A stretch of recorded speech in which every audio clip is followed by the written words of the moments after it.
Hello, this is The Window on TalkSport's YouTube channel. I'm your host, Sam Mellor. Today, only one team really to talk about: Liverpool Football Club. Alexander Isak, could he be playing for Liverpool next season? Nunez and Diaz, both potentially on the way out. And Marcus Rashford, Manchester United's Marcus Rashford has been linked today with Liverpool Football Club. Really? On The Window today, there is only one place to start. That is with Alexander Isak. Liverpool prepared to smash their transfer record for the second time this summer to go and sign Alexander Isak. Newcastle adamant that Isak is not for sale. They're trying to get him to sign a new deal, offer him improved terms on the £120,000 a week contract he's currently on. It would take at least a British record of £125 million to sign the Sweden international. But Liverpool are very, very clear they will move if they receive encouragement that a deal can be done this summer.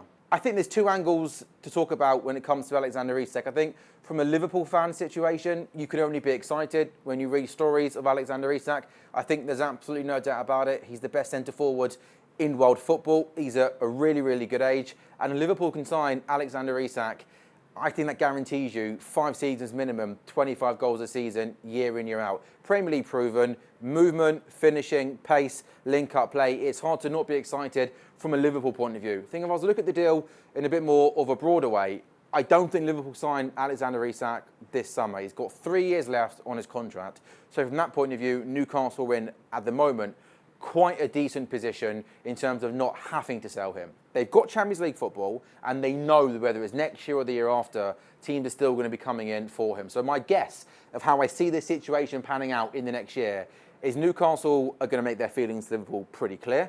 He's not for sale this window. I'm sure Newcastle will offer Isak a new contract. I don't think he signs a new contract. I think he then has one more season at Newcastle. And then I think when he gets to this time next year and he's got 2 years left on his contract, not wanting to sign a new deal, I then think Newcastle will be in a situation where they have to sell. Because if they go one more season, then the fee with 1 year left on his deal will be really, really low. And they won't get a good fee for, my opinion, the guy who's the best centre-forward in world football. So I don't think Liverpool get their man this window. Unfortunately, I think next season, with 2 years left on his deal and not signing a new contract, Newcastle will have to sell. And that's where I think Liverpool will come back in for Alexander Isak. What will then be really, really interesting is what will Liverpool do in this window, because it's being reported that Darwin Nunez is going to leave the football club. And Dom King, who is a friend of TalkSport, he writes in the Mail that aside from Isak and also Ekitike, who Liverpool have also been linked with, Liverpool have discussed Ollie Watkins, Johan Visser,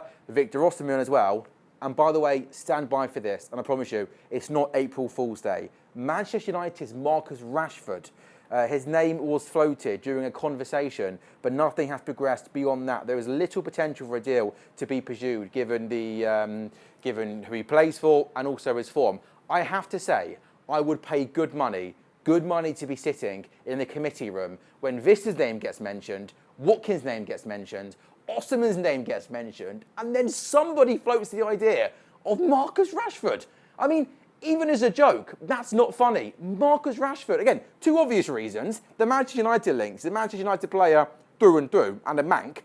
And also, the idea that Marcus Rashford is good enough to even be a backup option in Liverpool is absolutely crazy. Watkins would be a good option. This would be a good option for his versatility. Osimhen's record is brilliant. But I have to say, when I read Marcus Rashford at 4:15 this morning, before I was about to the early breakfast show, I spat my tea out, because that would just be wrong and weird on so many levels. So, kudos to the gentleman who sat in a committee meeting today and threw that name out there. Let's talk about Luis Diaz. Liverpool have rejected a £58.6 million offer from Bayern Munich and insist he's not for sale. Only 2 years left on his deal and 28 years of age. Now, we know Liverpool in this window are being really, really active in the business with Wirtz coming in. We've discussed Alexander Isak and possibly another attacking player. Really, really exciting. I love Luis Diaz. I think he's been a really, really good player for Liverpool. I think last season he showed his versatility. We know on the left-hand side he's really, really good. At times last season he played in a more central role and did a really, really good job. I do think a big part of Liverpool's business this summer is going to be offloading players. I think some squad players are going to go, and something Liverpool have done really, really well under FSG is get good money for players that have left. Philippe Coutinho is the most obvious eye-catching one with £150 million. But throughout the years, Liverpool sold players that are coming towards the end of their time at Liverpool and are getting good value. value. I expect maybe a player like Harvey Elliott to move on this summer and get good money for him. Now, whilst Luis Diaz is more than a squad player, if Bayern Munich was to come back in for an offer that's closer to £70 million, I'll be honest, given his age and 2 years left on his deal, my gut would tell me it could be a decent opportunity to cash in on Luis Diaz, get a decent fee for him. We know that Wirtz has come in. We think there's going to be a good opportunity to bring in another attacking player. There's also already players at the club, of course, like Mo Salah, Cody Gakpo. So I think that possibly this summer, if another bid comes in and it is closer to £70 million, I wonder if the club might be tempted to cash in and get a decent fee for Luis Diaz. So Darwin Nunez has been a player that's been linked with a move away from Liverpool for the last couple of months. Napoli have been linked with him for a good couple of weeks now. It's being reported that Darwin Nunez won't be going to Napoli. They're turning their attentions elsewhere. I think, talk about Luis Diaz possibly moving on. I think Darwin Nunez is the player in this Liverpool team that Liverpool would love to be able to offload. I think I admire his work rate. I admire his commitment. He's had a really, really tricky 3 years there, come for big money, and it hasn't worked out. He's had 3 seasons. Every year you go into the new season, hoping it could be a new season, a new start for him. He may be a bit more clinical on goal. I think if we're being completely honest with you, he just isn't good enough for Liverpool Football Club.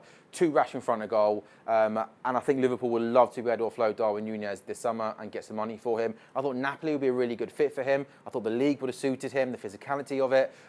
So it's kind of what next now for Darwin Nunez? I don't think there's any other European teams that have been linked with him. There has been some links for Saudi. That could possibly be a move for him. So I think this would be a situation where Liverpool would keep their options very, very open. I think they love a club to come in and take Darwin Nunez off away from Liverpool. I think in terms of the money, clearly Liverpool are going to take a big hit on him, but there's no surprise there. He came in for big money. It just hasn't worked out. I think from a Liverpool point of view, a bit frustrating that the Napoli deal hasn't happened.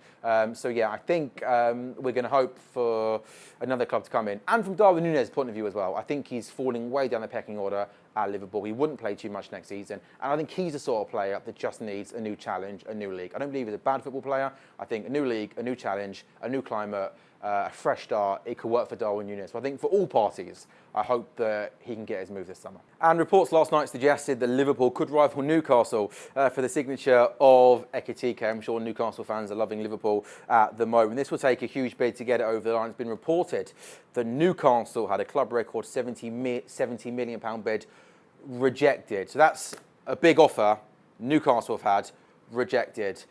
My initial reaction to this is I'm not sure this is a signing, and this is just my opinion, that Liverpool are going to go for. Again, £70 million rejected, so it could take up to 80 to £90 million to get this deal over the line. Now, I mentioned at the top of the show that I think Liverpool are going to get Alexander Isak. I think the fact that Isak's story came out last night, I don't think that Liverpool would have let that come out if they weren't sure whether it was this summer or next summer, they're going to get the man. I think they know. We know how football works now, even though Nottingham Forest might not like it. Conversations happen between players, between managers, between agents before bids go in. Liverpool would not have this out there with Isak if they didn't know they're going to get their man. So as I said, I don't think they're going to get Isak this summer. I think they'll get Isak next summer. And with that in mind, I'm not 100% sure the Liverpool, therefore, this summer are going to go and spend up to maybe 80, 90 million pounds on another centre forward when you've got Isak coming in next summer. I think they might look elsewhere. We talked about a player like Johan Vissa potentially coming in. He could play as a number 9. He could play anywhere across the front 3. I think that's what Liverpool could do. We know Florian Wirtz could play as a false 9, so I'm not sure Ekitike gets done. But one thing is for certain, as a Liverpool fan, this is a ridiculous summer window. Wirtz is done. Frimpong's done. Kerkez is done. All before, a month out from the Premier League season started. If we get Isak, whether it's this summer or next summer, you look at that team, that young team, it's a Liverpool team, in my opinion, that won't just dominate English football for the next 5 years. I think Liverpool dominate world football for the next 5 years. Isak, Salah, Wirtz all on the same team. You've still got Virgil who's looking good, looking strong. Alisson, best goalkeeper in the world. 2 young fullbacks that have come in. A recruitment team that get much more right than wrong. Isak at Liverpool guarantees you 30 goals every season. Liverpool to dominate world football moving forward.